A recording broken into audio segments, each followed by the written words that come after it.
Bien, vamos entonces a continuar.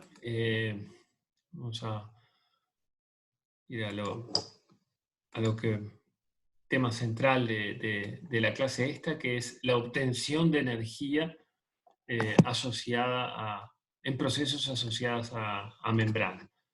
Entonces, bueno, habíamos visto que en la glucólisis y en la descarboxilación del piruvato acetilcoenzima A y en el ciclo del ácido cítrico se producía una gran cantidad de poder reductor de NADH, o sea, la oxidación de esas moléculas reducía la masa NADH. Lo que vamos a ver ahora es que hay un proceso asociado a la membrana interna de la mitocondria en la cual los electrones ricos en energía quiero ver para señalar, los electrones ricos en energía del NADH, bueno, son cedidos al oxígeno. El NADH se oxida porque pierde esos electrones a manos del oxígeno, que tiene más afinidad por los electrones, y el oxígeno se reduce, esto es oxígeno cero, oxígeno molecular, a agua, donde el oxígeno es -2, es decir, gana electrones el oxígeno, el NADH se oxida a nada más. Y ese pasaje de electrones del NADH al oxígeno es asociado, está íntimamente asociado, acoplado a la producción de ATP en un proceso de conversión energética que se da en la membrana interna de la mitocondria. Entonces, la energía de esos electrones del NADH, que al oxidarse es cedida vamos a ver exactamente cómo, al oxidarse en más y ceder los electrones al oxígeno, esa energía es aprovechada para sintetizar ATP a partir de ADP más fosfato en un proceso que se llama fosforilación oxidativa. Bueno, porque hay oxígeno por un lado y porque se obtiene ATP. Esa es la razón del nombre ese de fosforilación oxidativa. Entonces, por acá dice, considere las reacciones del esquema mostrado, cuál molécula se oxida, cuál molécula se reduce, esto ya lo acabamos de decir. El NADH pasa nada se oxida, el oxígeno, está oxígeno molecular 0, pasa a oxígeno -2 en el agua, es decir, se reduce el oxígeno. Bien, esto es un poco lo que comentamos también recién, que en el ciclo del ácido cítrico, que ingresaba acetilcoenzima A y esos dos carbonos terminaban yéndose como anhídrido carbónico, bueno, se producía una gran cantidad de NADH. También en la glucólisis se producía NADH y también en el pasaje de piruvato a acetilcoenzima A se producía NADH. Entonces, nosotros decíamos, bueno, la energía de la oxidación, veníamos haciendo ese cuentito, digamos, se almacena en esta molécula que se reduce a nada más que se reduce a NADH y la energía por ahora queda en los electrones de alta energía del NADH. Entonces lo que vamos a ver ahora es que esos electrones, cuando son cedidos al oxígeno, que se reduce a agua en este proceso de fosforilación oxidativa, bueno, estos van cayendo su nivel energético, digamos, y esa energía, esa cuesta abajo energéticamente de ese pasaje de electrones es aprovechado para impulsar la síntesis de ATP, que es energéticamente cuesta arriba, digamos, ¿no? Entonces, bueno, un poco eso es lo que dice por acá, que esto que estamos viendo acá de la fosforilación oxidativa permite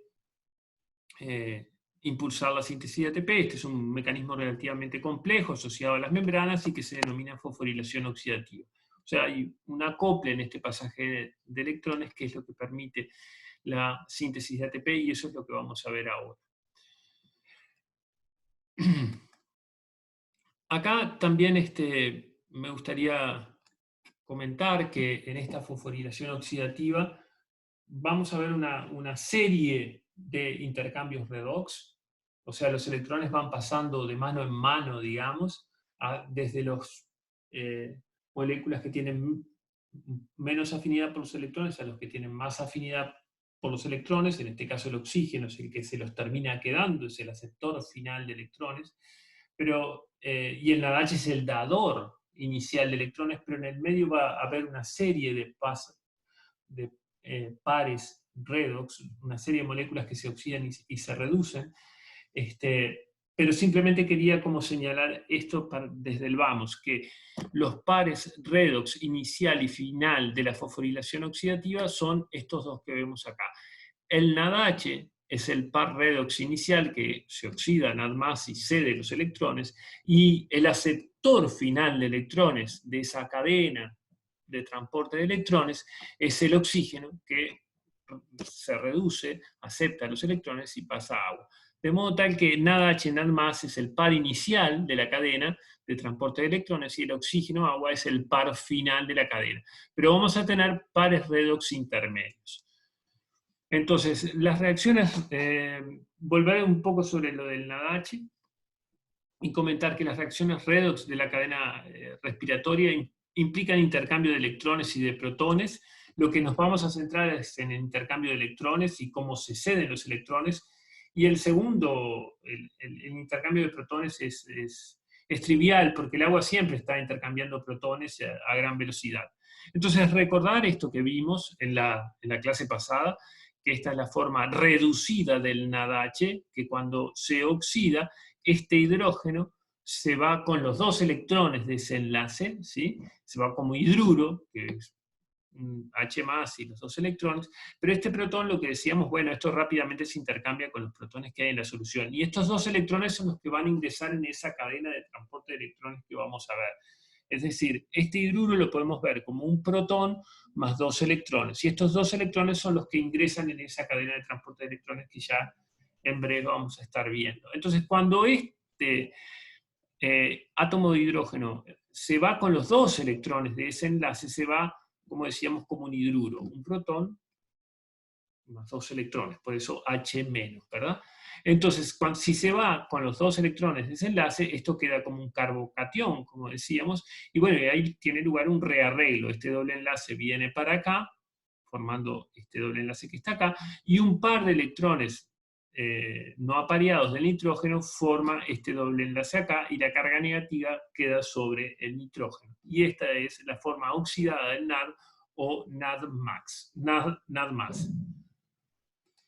Bien, ahora tenemos que introducir otro conceptito. Vieron que esto es como que todo se va como un poco complejizando, y en medida que vamos necesitando nuevas cosas tratamos de irlas introduciendo. Pero bueno, acá necesitamos introducir algo más, porque hasta ahora veníamos hablando de que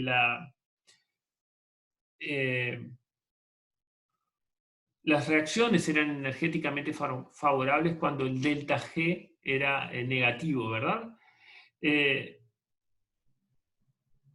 Pero bueno, ahora tenemos que considerar el potencial redox, cómo se relaciona con el cambio de energía libre. Y esa relación de delta G con el potencial redox lo da esta ecuación, que es ecuación de Nernst, que es delta G es igual a menos, acá hay un símbolo negativo, N, que es el número de electrones de la reacción, de la semirreacción, por 0,023, que es una constante de Faraday, por el cambio, por el potencial redox que existe para ese pasaje, digamos, ¿no? Entonces, las diferencias de potencial redox entre pares redox son proporcionales al cambio de energía de la reacción de óxido-reducción entre el compuesto reducido de un par y el compuesto oxidado del otro par. ¿Sí? Hay que ver por cuántos electrones es esa transferencia, ¿sí? Vamos a ver esto un poquitito mejor con ejemplos para que no sea como tan abstracto. Decíamos, el par inicial, los dos electrones de esa cadena de transporte de electrones, de la cual vamos a comentar, asociada a la mitocondria, quien da esos electrones es el NADH, y quien los acepta al final es el oxígeno, de modo tal que el delta G de ese proceso de pasaje de electrones del NADH al oxígeno va a estar dado por la diferencia de potenciales de óxido-reducción entre el par NADH y NAD+ y el par oxígeno-agua, dado por esta ecuación. Entonces, esa diferencia de potenciales entre el par NAD+NADH y el par oxígeno-agua es 1140 milivoltios, 1,14 voltios. Esa es la diferencia que hay entre el potencial redox del par NAD+NADH y el par oxígeno-agua. Una consideración que quería comentar acá es que más allá que el NADH pasa a NAD+, o sea, se oxida, y el oxígeno pasa a agua, se reduce, los potenciales redox siempre se representan con la forma oxidada primero y la forma reducida después. La forma oxidada primero y la forma reducida después. Aunque el NADH esté pasando a NAD+, decimos que el potencial es de NAD+NADH, el potencial es oxígeno-agua. Y ese potencial, que bueno, ahora nosotros estamos viendo una diferencia de potencial redox entre uno y otro, se establece con respecto a la diferencia potencial de un electrodo de hidrógeno, que se le da un valor de potencial 0. Pero esos detalles no nos interesan. Ya vamos a volver a esto para lo que lo necesitamos. No es absolutamente importante que entiendan globalmente, es importante que entiendan como la globalidad del asunto, pero no que entiendan el detalle súper fino de todo este asunto de la relación de energía libre con potencial redox. Pero bien, volviendo entonces a la relación entre energía libre y el cambio de energía libre y el cambio que ocurre en el potencial redox en esta reacción, siguiendo esta ecuación, que el delta G estándar es igual a menos n por 0,023, que es una constante por el cambio de potencial redox, tenemos que el delta G0 va a ser menos 2, porque son 2 electrones los que están involucrados en el pasaje de NADH a NAD+, C de 2 electrones, esos 2 electrones toma el oxígeno, que pasa de oxígeno molecular a oxígeno menos 2, por 0,023 por 1140 milivoltios, eso da menos 52,4 kilocalorías por mol.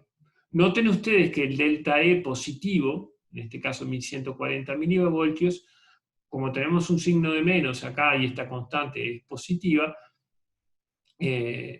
bueno, genera el delta E positivo, genera un delta G negativo, que acá vale menos 52 kilocalorías por mol. Y recuerden que el delta G0 de la hidrólisis de ATP, y por lo tanto también es menos 7,3 kilocalorías por mol. Por lo tanto, este delta G podría dar para sintetizar, o sea, el pasaje de esos 2 electrones podría dar para sintetizar hasta 7 moles de ATP. 7 por 7, 49, qué sé yo, andaría en ese orden, ¿no? Esto tenemos 52 kilocalorías por mol, y esto 7 por 7, 49 kilocalorías por mol, un poco más por los decimales, es lo que costaría sintetizar 7 moléculas de ATP. Entonces eso es un poco lo que está por acá. En teoría se podrían obtener, si la máquina fuera absolutamente eficiente, 7 ATP por mol de NADH oxidado. Y recuerden que obteníamos 3 moléculas de NADH en el ciclo del ácido cítrico, una molécula de NADH en el pasaje de en realidad 3 en el ciclo del ácido cítrico por 2, porque son 2 acetil-CoA. 2 en el pasaje de piruvato acetil-CoA, porque es 1 por cada molécula de piruvato. O sea que ahí tenemos 6 más 2, 8. Y después teníamos 2 más de la glucolisis. O sea, en total teníamos como 10 NADH, 6 más 2 más 2, y cada uno puede dar 7 ATP en teoría. Simplemente recordar esos números. La oxidación del NADH puede dar esos números. Bien, entonces un poco al igual que lo que comentábamos para la glucolisis, que se da en pequeños pasos y en cada uno de esos pasos se va obteniendo energía, en la oxidación del NADH a NAD+, también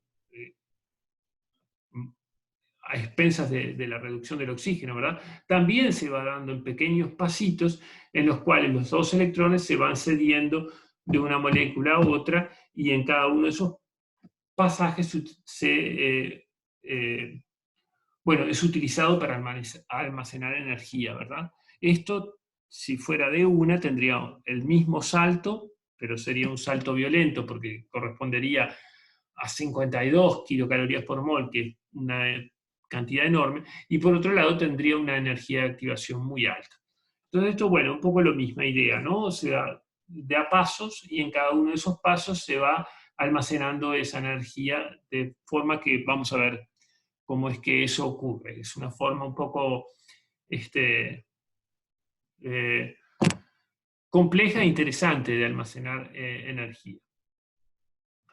Bien, vamos a seguir un poco con esto de las pares redox, ¿no? Decíamos que el par inicial de la cadena de transporte de electrones de la mitocondria, que es lo que permite sintetizar ATP, que sé yo, es un proceso asociado a la membrana, en el cual el par dador inicial es el NADH, que cede los electrones, y el par final es el oxígeno.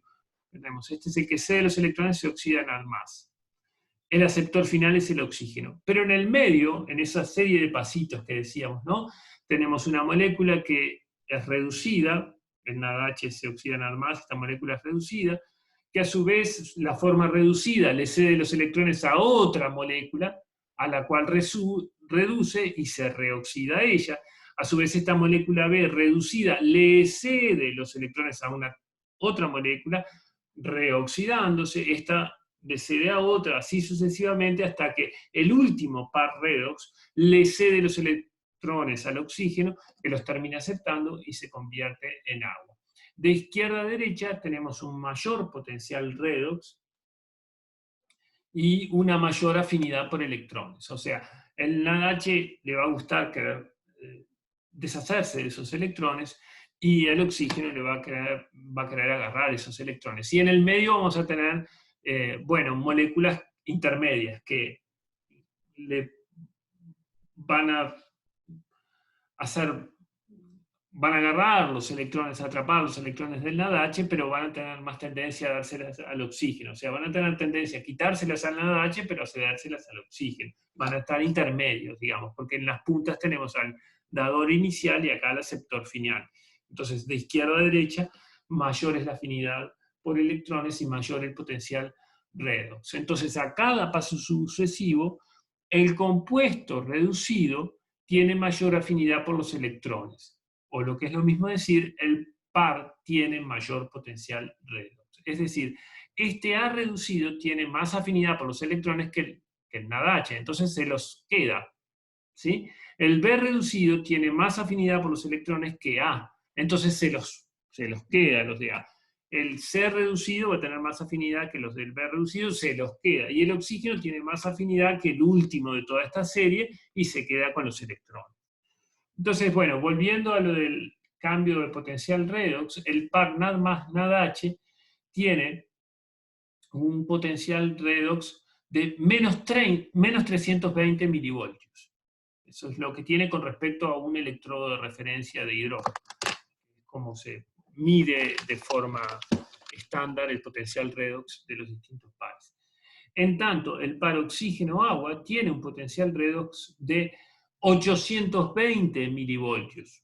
Por lo tanto, la diferencia de potencial entre este par y este otro es 820 menos 320. Eso es lo que da los 1140 milivoltios que hablábamos en esta transparencia que estaba acá. Hay algo que podría estar un poco más ordenado porque este es un número que aparece un poco colgado acá. Pero bueno, decíamos que el cambio del potencial redox entre estos dos pares era de 1140 milivoltios. Y ese cambio, bueno, proviene de que es el par redox final, 820, menos el par redox inicial, que es menos 320. O sea que 820 menos 320 da más 1140. Y los pares intermedios van a tener un potencial redox intermedio, de forma tal que si este es menos 30 y, bueno, qué sé yo, acá está la ubiquinona, por ejemplo, va a tener un potencial que va a ser mayor que menos 320, pero menor que más 820. ¿Sí? por ejemplo, podría ser, no sé, 100 milivoltios. Y acá vamos a tener otro par redox, por ejemplo, qué sé yo, el citocromo C, que ahora vamos a volver un poquito, que bueno, va a tener entre la ubiquinona que va a estar por acá y el oxígeno que tiene 820, entonces capaz que tiene 300, yo qué sé, ahora veremos un poco los números. Pero hay una serie redox, esto se llama serie redox, es como un pasamano de electrones. NADH se los da a A, que se reduce, A se los da a B, que se reduce, B se los da a C, que se reduce, en fin. Y en ese pasamano los electrones terminan en el oxígeno, que es el aceptor final, y se reduce a agua. En fin, perdonen que esto es como una clase que es un poco árida, digamos, ¿no? Es como la clase de delta G, qué sé yo, tiene su complejidad esto. Pero bueno, iremos navegando ahí. Vamos a introducir algo más aún relacionado con la cadena de transporte de electrones. Decíamos que todo este pasamano de electrones, desde el NADH hasta el oxígeno, ocurre en la mitocondria y ocurre en un lugar preciso de la mitocondria, que es la membrana mitocondrial interna, que es esta que estoy señalando acá. La mitocondria es un organelo que tiene doble membrana. Tiene una membrana externa, que es esta que señalo acá, y tiene una membrana interna.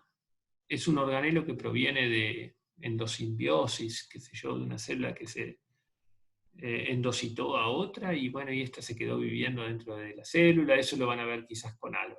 Pero eso es lo que parte del asunto de que tenga esa doble membrana, este organelo, y hay un espacio intermembrana, que es esto que está en color rosado, anaranjado, yo qué sé, no sé, y hay una matriz mitocondrial, que es esto que está en verde, que es donde tenía lugar la descarboxilación del piruvato acetilcoenzima A y el ciclo del ácido cítrico. Ahora, el proceso que vamos a ver tiene lugar en la membrana interna mitocondrial. A su vez, la mitocondria tiene estas fosas, digamos, o crestas, qué sé yo, como quieran, crestas y duras que vemos ahí, tiene esta forma la mitocondria. Bien, entonces simplemente introducir esa morfología de la mitocondria y que la cadena de transporte de electrones está en la membrana interna mitocondrial. Bueno, vamos entonces ahora a esto que es como todo lo que nos venimos preparando para comentar acerca de esto, que es una cosa también que tiene una complejidad, ¿no? Decíamos, el NADH es el dador de electrones. ¿Cómo se ceden esos electrones? ¿A quién se ceden esos electrones? Bueno, en último término, al oxígeno. Acá tenemos el NADH que se oxida en ADMAS y los dos electrones mueren en el oxígeno que se reduce a agua. Ahora, ese pasaje de electrones es un pasaje complejo. ¿Por qué? Porque, bueno, los electrones pasan a través de un complejo proteico, que se llama complejo 1 o NADH deshidrogenasa, este que vemos acá. Pasan del NADH a la ubiquinona, que se reduce a ubiquinol. ¿Sí? La ubiquinona es un lípido que transporta electrones, es un lípido, no es una proteína. El complejo 1, este NADH deshidrogenasa, es una enzima que toma los electrones del NADH y se los da a la ubiquinona. Entonces el NADH se oxida a NAD+, la ubiquinona se reduce a ubiquinol. El ubiquinol reducido ahora le cede los electrones al citocromo C, que es una proteína. La ubiquinona es un lípido que transporta electrones. Citocromo C es una proteína que transporta electrones. Y lo hace a través de este otro complejo mitocondrial, que es el complejo 3, llamado citocromo BC1. Pero no importa el nombre, quédense con eso que es complejo 3.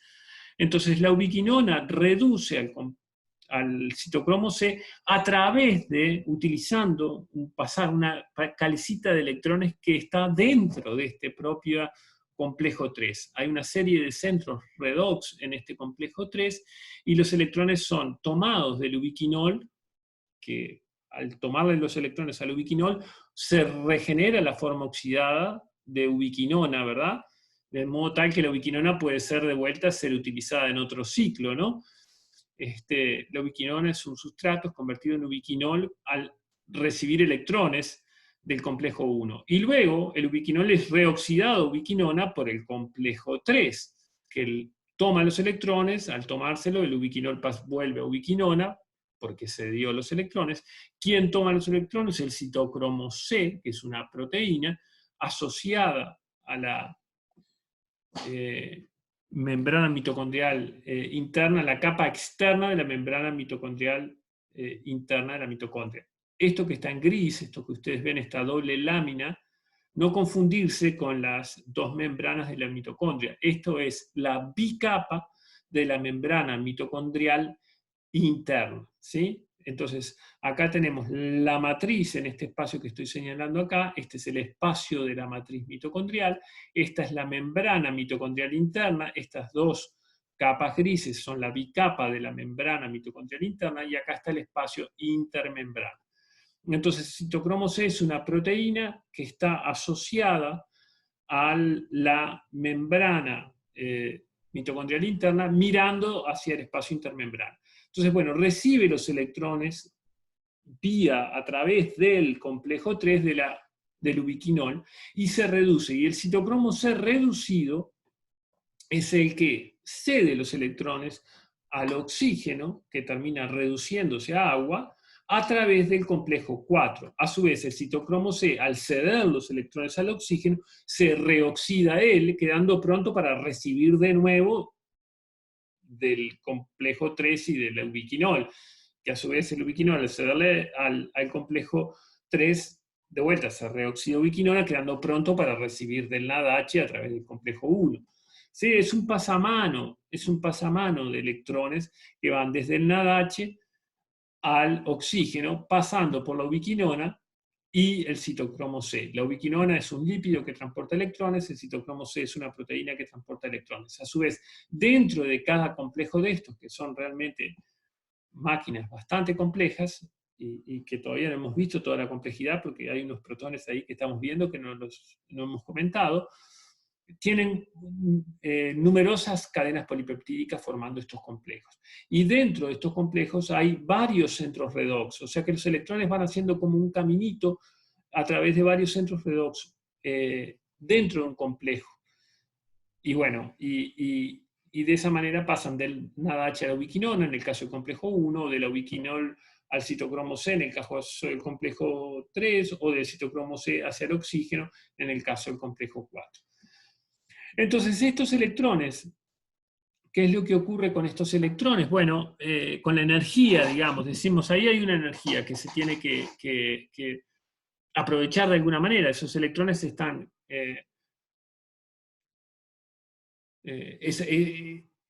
el pasaje de esos electrones es energéticamente favorable. ¿Dónde queda la energía del pasaje de esos electrones? Bueno, esa energía, ¿o en qué se usa? Entonces, esa energía, y acá viene un detalle muy relevante, esa energía se utiliza para bombear protones en contra del gradiente de concentración y en contra del gradiente eléctrico, en contra del gradiente protomotriz de protones, se bombean protones desde la matriz, el espacio de la matriz mitocondrial, al espacio intermembrana. El espacio intermembrana está lleno de protones. De modo tal que pasar protones desde la matriz al espacio intermembrana es energéticamente cuesta arriba. Entonces, el pasaje de estos electrones, por ejemplo, del NADH a la ubiquinona, es energéticamente favorable y se utiliza para bombear, para impulsar el pasaje de protones en contra del gradiente de concentración. A su vez, el pasaje de electrones del ubiquinol, que es la forma reducida de la ubiquinona, al citocromo C es energéticamente favorable ese pasaje de electrones. ¿Para qué se utiliza esa energía del pasaje de electrones? Bueno, para bombear protones a través de la membrana en contra del gradiente de concentración. Por último, el pasaje de electrones del citocromo C al oxígeno también es energéticamente favorable. ¿Para qué se utiliza la energía? Para bombear protones en contra del gradiente.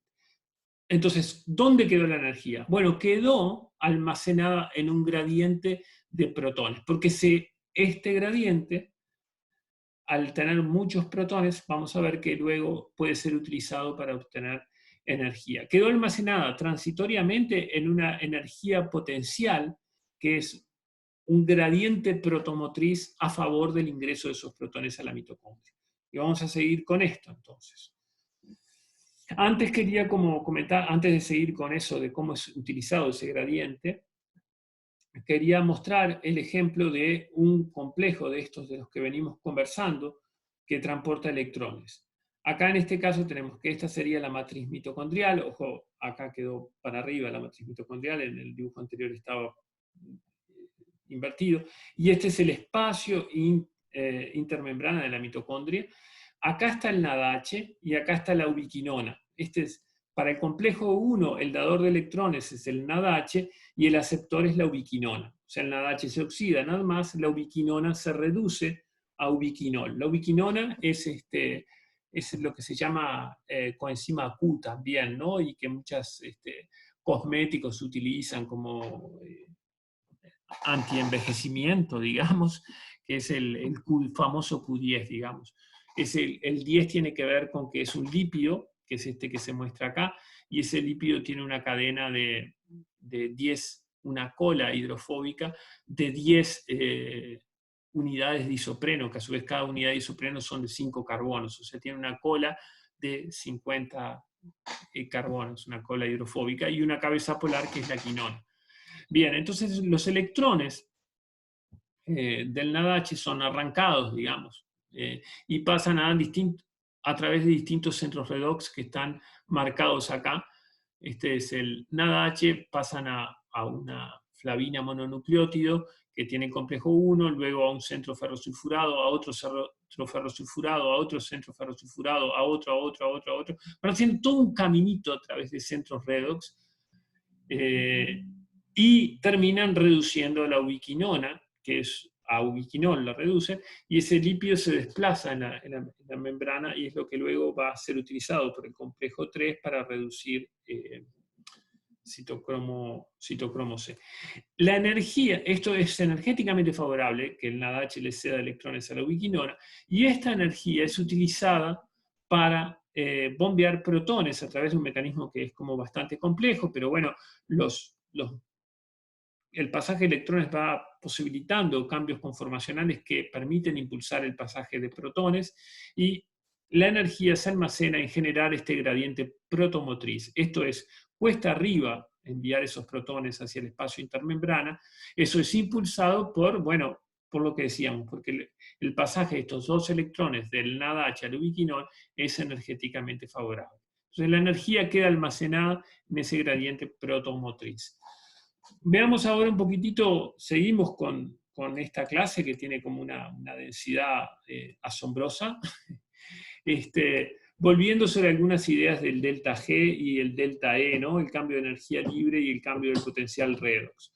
Decíamos que el par NADH NAD+, tiene un potencial redox de menos 320, eso es lo que está acá. En tanto, el par oxígeno agua tiene un potencial redox de más 820 milivoltios. Eso es lo que tenemos acá, potencial redox indicado a la izquierda. Menos 320 más 820.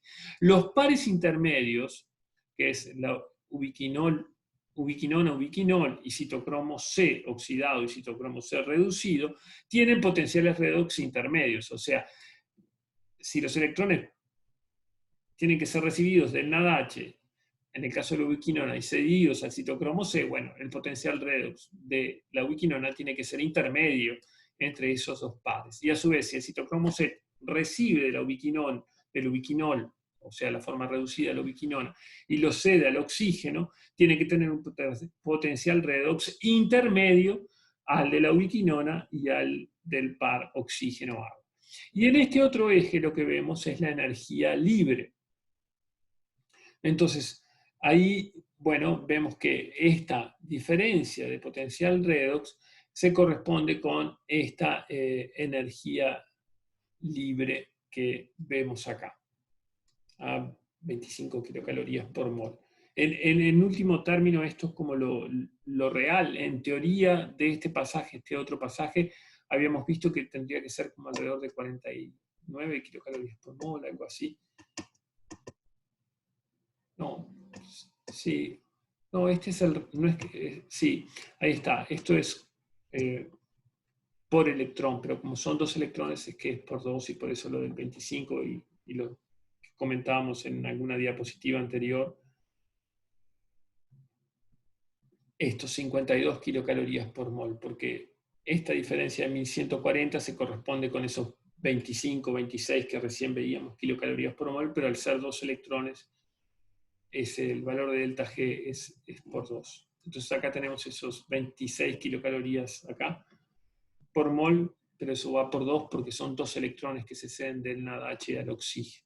Y esta es la diferencia del potencial redox. Bien, entonces eso es un poco conectando algunas cosas que hemos visto. Y de vuelta, acá de izquierda a derecha es la dirección del flujo de electrones y de izquierda a derecha aumenta la afinidad por los electrones. Es decir, la forma reducida de este par oxígeno-agua tiene más afinidad por los electrones que este otro, y este más que este, y este más que este. Es decir, bueno, el oxígeno tiene más afinidad que el citocromo C por los electrones, citocromo C más que el ubiquinol más que el NaDH. Bien. Entonces, veamos esto un poco mejor ahora y lo vamos a complejizar ahora, ¿no? Aún más, digamos, ¿no? Porque estábamos viendo la cadena de transporte de electrones y decíamos, bueno, esta cadena de transporte de electrones es utilizada para dónde se conserva la energía de estos electrones, que es energéticamente favorable el pasaje de NaDH a oxígeno, se conserva en generar un gradiente protomotriz, en bombear protones en contra del gradiente de concentración. Entonces acá tenemos la mitocondria, esta es la membrana interna, es esto que estamos viendo acá, esta es la membrana interna, este es el espacio intermembrana, esto que estoy señalando acá, esta es la membrana mitocondrial externa, noten que acá hay una bicapa, acá hay otra bicapa, ¿sí? Son 2 membranas. Y hay una diferencia de potencial, esto es positivo, el espacio intermembrana, con respecto al interior, que es negativo, ¿no? Entonces, los electrones van del complejo 1, NADH que se oxida NAD+, de vuelta a la ubiquinona y bombean protones. De la ubiquinona al citocromo C a través del complejo 3, del citocromo C al oxígeno a través del complejo 4. Se bombean protones, se bombean protones, se bombean protones. Entonces, ¿dónde fue la energía? En bombear protones. Entonces, la energía está acumulada en este bombeo de protones. Una cosa adicional que comentar es que este complejo 2, que no lo habíamos visto hasta ahora en la cadena de transporte de electrones, es la succinato deshidrogenasa del ciclo del ácido cítrico. Recuerden que decíamos que había una enzima que estaba en membrana. Bueno, es este complejo 2. El succinato pasa a fumarato, como parte del ciclo del ácido cítrico. Los electrones pasan al FADH2 y del FADH2 por el propio complejo 2 a la ubiquinona, que pasa a ubiquinol, y eso nutre también a esta cadena de transporte de electrones. En fin, dejamos un poco por ahí eso porque puede volverse demasiado complejo. Es como una vueltita adicional, digamos, como que el ciclo de Krebs directamente a través del FAD que veíamos, el FADH2, que es parte de este complejo 2, también contribuye a la cadena porque le da electrones a la ubiquinona y por lo tanto a partir de este punto también participa en esta cadena de transporte de electrones. Este complejo 2, sin embargo, no bombea protones, pero sí reduce a la ubiquinona y por lo tanto indirectamente contribuye a la cadena y al bombeo del complejo 3 y en el complejo 4. Ahora bien, teníamos esa energía almacenada en el gradiente protomotriz. Entonces, lo que ocurre después es que estos protones, que están todos bueno, ahí queriendo entrar porque están muy concentrados en ese espacio intermembrana y hay muy pocos en la matriz, ese gradiente protomotriz a favor es utilizado por este complejo, que se llama FOF1, que es la ATP sintasa, para sintetizar ATP a partir de ADP más fosfato. Es decir, esta fuerza protomotriz es utilizada para la síntesis de ATP a partir de ADP más fosfato. Entonces, el pasaje de electrones es utilizado para bombear protones y después la fuerza protomotriz de ese gradiente es utilizada para sintetizar ATP por esta ATP sintasa, que permite acoplar el pasaje de protones a favor, en este caso del gradiente, tanto eléctrico como químico, a la síntesis de ATP a partir de ADP más fosfato. Entonces, bueno, parte de lo que estábamos comentando, el gradiente electroquímico de protones tiene un componente eléctrico y un componente puramente de gradiente de concentración químico. Tiene un componente de mayor potencial de membrana y un componente de concentración. El componente eléctrico es el más importante porque hay una gran diferencia de potencial entre el espacio intermembrana y la matriz que está favoreciendo, ¿no?, el pasaje de protones. Y por otro lado, como la concentración de protones es mayor en el espacio intermembrana que en la matriz, también hay un gradiente de concentración de protones. Este a su vez se puede medir a través de la diferencia de pH, ¿no? Acá va a ser más ácido en el espacio intermembrana y más alcalino en la matriz. Bien, entonces hay una diferencia de potencial que favorece el ingreso de protones y hay una diferencia de concentración de protones que también favorece el ingreso de protones. Y eso es lo que es utilizado para impulsar esta maquinita asombrosa que es la ATP sintasa.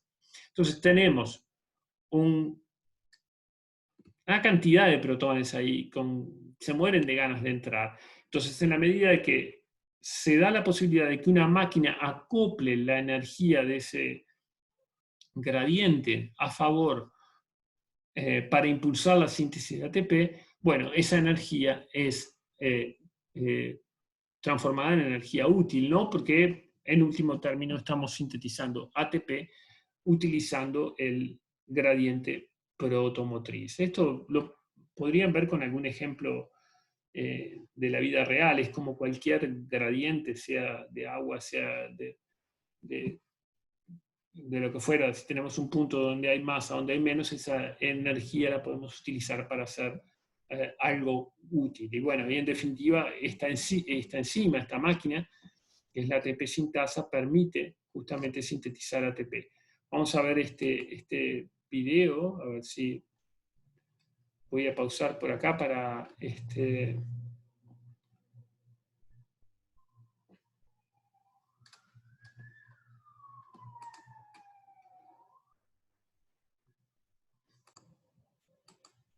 Bien, entonces ahora voy a pasar a mostrarles un video de la ATP sintasa que por ahí explica mejor que la formación de ATP a partir del gradiente protomotriz. Ahí vamos. A ver si podemos. ¿Sí? Y así. Ahí tienen ustedes la ATP sintasa, que es esta que está acá. Lo que están amarillitos son los protones. Este es voy a ver si puedo señalar, perdón. Este es el espacio intermembrana, esta es la matriz. Esta es la matriz, este es el espacio intermembrana. Las pelotitas amarillas son protones. Esta es la ATP sintasa. Y ahí vamos.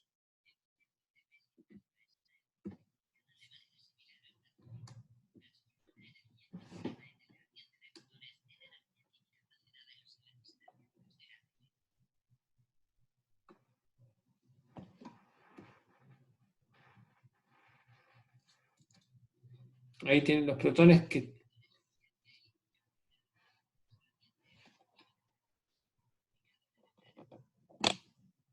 Fluyen a través de una entrada abierta a un lado de la membrana y se unen a las subunidades del rotor. Dentro de la membrana únicamente pueden rotar las subunidades que están protonadas, liberándose del sistema inmóvil de anclaje. Cuando las subunidades protonadas han completado casi una vuelta entera, vuelven al punto de inicio, cerca de las subunidades estáticas, donde un canal de salida permite que los protones se dirijan hacia el otro lado de la membrana. De esta manera, la energía almacenada en el gradiente de protones es transformada en energía mecánica de giro. Esta energía de giro se transmite a través de un eje unido al rotor que penetra en el centro de la característica estructura en forma de chupa chups, la ATP-ASA F1, que cataliza la síntesis de ATP.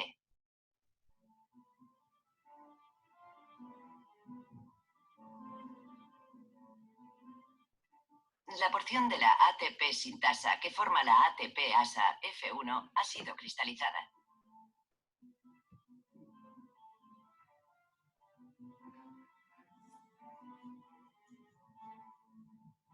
Ahí tienen ADP más fosfato que forma el ATP.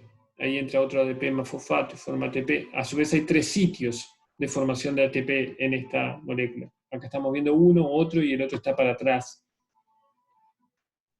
Su estructura molecular muestra que la posición del eje central influye en la conformación y disposición de las subunidades vecinas. Estos cambios son los que dirigen la síntesis de ATP a partir de ADP. En este modelo animado se ordenan los distintos estados conformacionales siguiendo una secuencia temporal durante la rotación del eje central.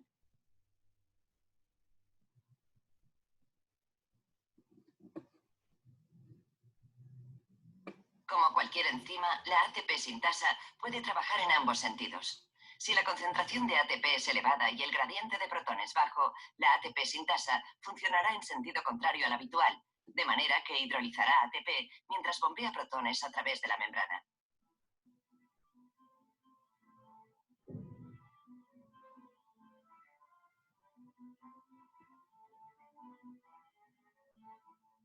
Para demostrar la rotación del eje central, se diseñó un experimento en el que se unió experimentalmente un filamento corto de actina fluorescente a una unidad de ATP-ASA F1. El filamento fluorescente se podía visualizar con ayuda del microscopio. Cuando se añade ATP, se observa que el filamento empieza a girar, demostrando de manera directa las propiedades de esta extraordinaria máquina molecular.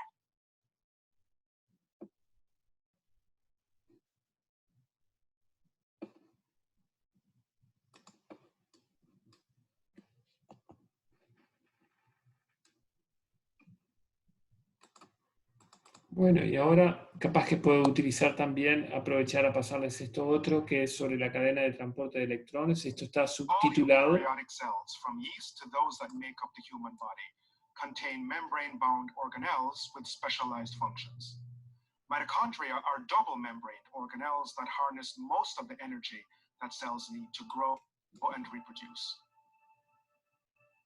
Ahí tienen que ir leyendo los subtítulos, porque si yo le hablo arriba es como, bueno, es como peor, digamos. Pero noten acá que ustedes tienen una mitocondria con todas estas repliegues de los que hablábamos de la membrana interna, ¿no? O las crestas, como se dice. Entonces ahí es donde están todos los complejos estos que permiten el transporte de electrones. Nearly all of this energy comes from reactions that take place at the inner mitochondrial membrane.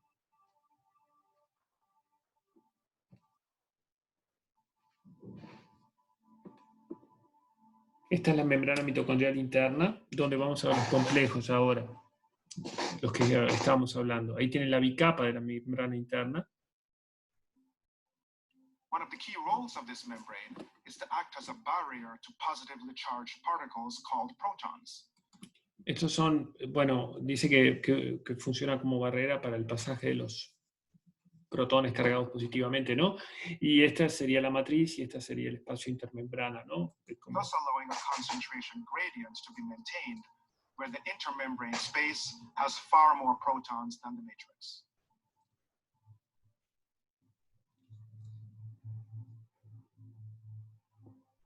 The membrane also contains a large protein complex called the F1-F0 ATP synthase, which uses the proton gradient to drive the synthesis of ATP molecules. These ATP molecules ultimately provide the energy for most of the cell's reactions.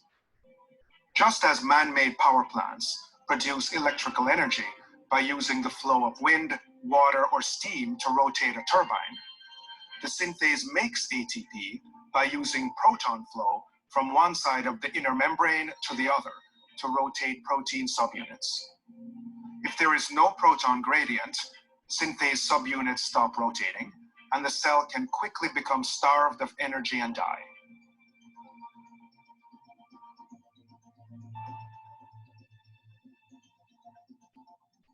Therefore, the protein complexes and small molecules that establish this gradient and maintain it play an essential role in the life of the cell. Ahí lo que decíamos, que ese gradiente protomotriz, que es lo que posibilita la síntesis de ATP, bueno, es creado y mantenido por estos complejos mitocondriales, ¿no?, que estábamos hablando. At the heart of this system are 4 protein complexes, numbered 1 through 4. Complexes 1, 3, and 4 directly pump protons from the matrix into the intermembrane space. Complex 2 does not directly pump protons, but it does promote proton pumping in complexes 3 and 4.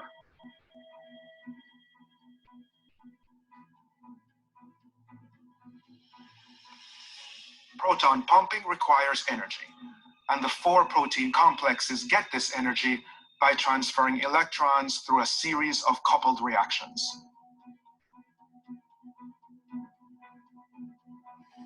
This linked process of electron transport is why the 4 complexes are collectively referred to as the electron transport chain. Let's focus on complex 1. A byproduct of sugar metabolism called NADH deposits 2 high-energy electrons in complex 1, where they are passed along a chain of redox centers.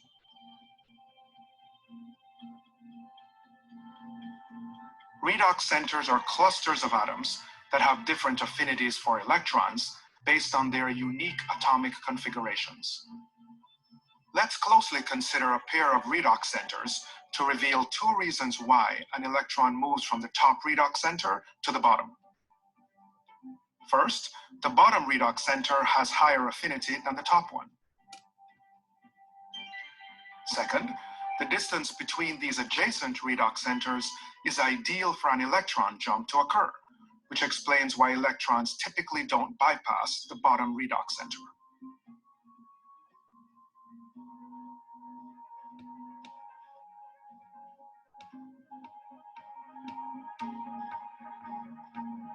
A small amount of energy is released each time an electron is passed between redox centers.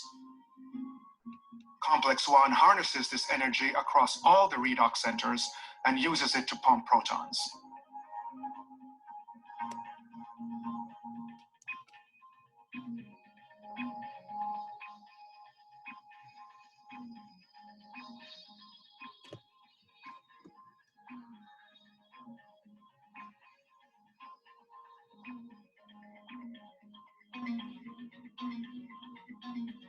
The last redox center in complex 1 donates 2 electrons to a coenzyme Q molecule.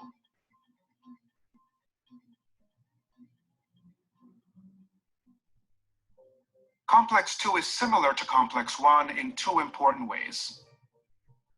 First, high-energy electrons also enter complex 2 via a byproduct of sugar metabolism, although here the molecule is FADH2. Second, complex 2 also transfers electrons between several redox centers before donating them to coenzyme Q. One major difference, however, is that complex 2 does not use the energy liberated to pump protons. Coenzyme Q molecules from complexes 1 and 2 donate their electrons to complex 3. One electron is recyclable and can re-enter complex 3 later, but the other passes through 2 redox centers before reaching cytochrome C. Cytochrome C carries the electron to complex 4. The electron transport chain ends in complex 4, where a series of reactions involving 4 electrons converts a molecule of oxygen to 2 molecules of water. The proton gradient is strengthened because 4 protons from the matrix are incorporated into water molecules, and another 4 are pumped into the intermembrane space. In the absence of oxygen, the electron transfer comes to a halt, meaning that ATP synthesis also stops. Indeed, the reason we breathe oxygen is so that it can serve as the final electron acceptor at the end of the electron transport chain. In this animation, we have explored each protein complex in isolation, but in reality, they are very densely packed. Together, they effectively make the entire surface of the inner mitochondrial membrane a giant cellular power plant.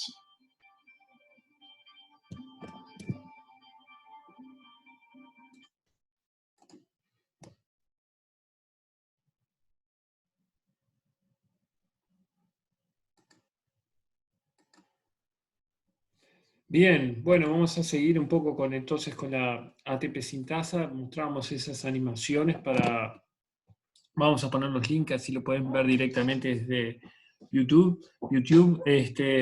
Y bueno, en definitiva esas animaciones pueden ayudar un poquitito más a entender esta cadena de transporte de electrones y entender la ATP sintasa. Espero que no hayan entrado en un coma de protones y electrones después de toda esta cadena y este bombeo y la síntesis de ATP a través de la ATP sintasa. Bien, entonces, bueno, básicamente un poco queríamos como comentar eso acerca de la cadena de transporte de electrones. Acá tenemos una representación de la mitocondria. Voy a procurar señalar, a ver si encuentro para señalar. No estoy pudiendo encontrar.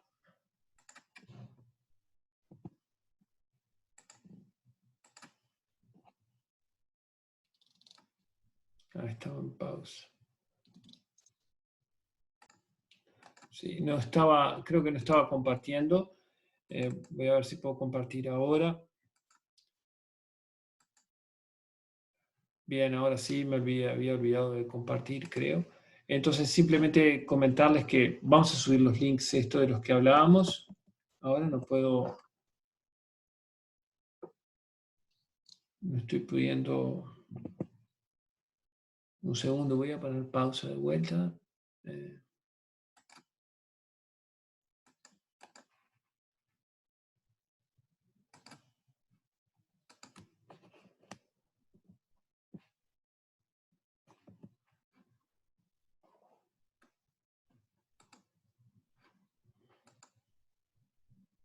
Bien, entonces acá vemos otra imagen de la mitocondria. Esta es, voy a ver si puedo anotar, señalar. Esta es la membrana interna donde ocurre la cadena de transporte de electrones, y lo que estamos viendo ahí como esos globitos en verde es la ATP sintasa. Acá tenemos el gradiente protomotriz, desde el espacio intermembrana en rosado a la matriz mitocondrial en gris. Eso es a favor del gradiente que lo generaron los complejos, la cadena de transporte de electrones, que permitía el bombeo de protones en contra del gradiente. Ahora ese gradiente a favor es utilizado para sintetizar ATP. Simplemente esto un poco resume a la ATP sintasa operando a favor del gradiente protomotriz. Bien, comentar que ese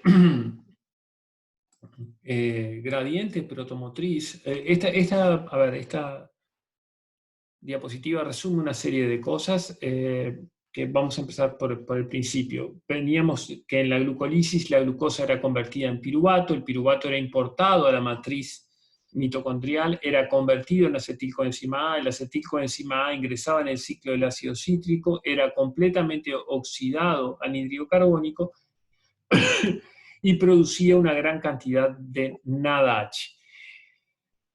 Algo que introduzco acá, que no lo hemos comentado hasta ahora, pero sí lo introduzco, es que los ácidos grasos también pueden ingresar a la matriz mitocondrial, ser convertidos en acetilcoenzima A y también ingresar al ciclo del ácido cítrico, oxidándose esos carbonos de los ácidos grasos, en último término, a dióxido de carbono. El dióxido de carbono, por supuesto, es un gas que se produce en la matriz mitocondrial y, bueno, difunde hacia el exterior simplemente pasivamente, ¿no? Porque puede atravesar las bicapas, por gradiente va hacia el exterior de la mitocondria.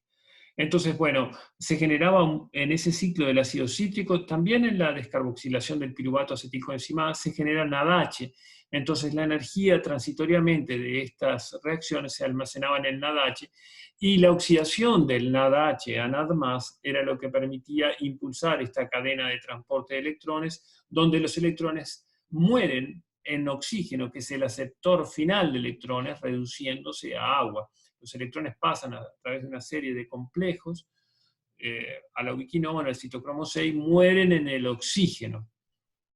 A su vez, la energía de ese pasaje de electrones del NADH al oxígeno, que es energéticamente favorable, es impulsada para bombear protones hacia el espacio intermembrana en contra del gradiente de concentración. Y por tanto esa energía se almacena como fuerza protomotriz en ese espacio intermembrana.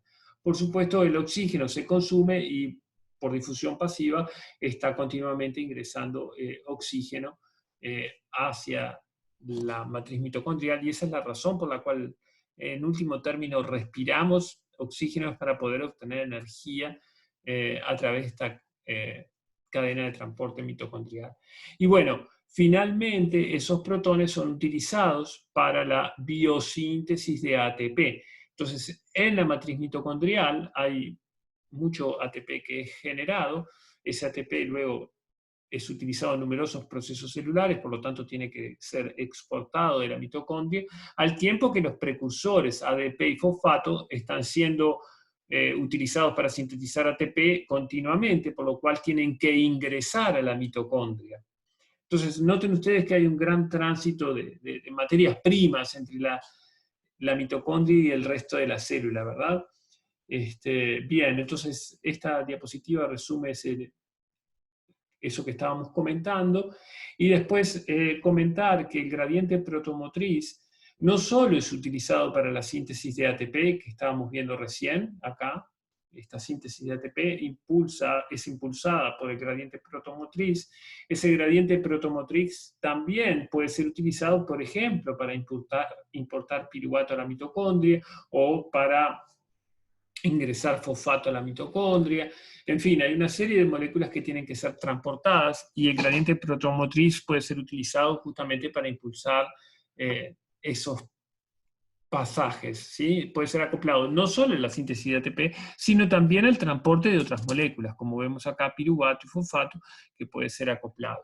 Y acá tenemos cómo es transportado el ATP y el ADP. Hay un cotransporte mediante el cual el ATP sale y el ADP ingresa a la matriz mitocondrial. Entonces, bueno, un poco lo que intenta comunicar esta imagen es que el gradiente de pH o el gradiente protomotriz conduce la importación de piruvato, y también es la que impulsa o conduce, digamos, comanda la importación de fosfato a la matriz mitocondrial.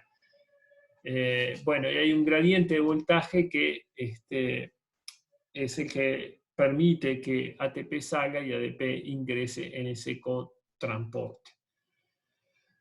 Bien, entonces esta parte la vamos a dejar para la clase que viene, junto con las preguntas, porque de modo tal que no se haga como extremadamente larga esta clase, y por otro lado, para que quede tiempo para repasar un poco todo lo que comentamos en esta clase. Muy bien, y dejamos por acá entonces los teóricos que corresponden a esta semana, y ya retomaremos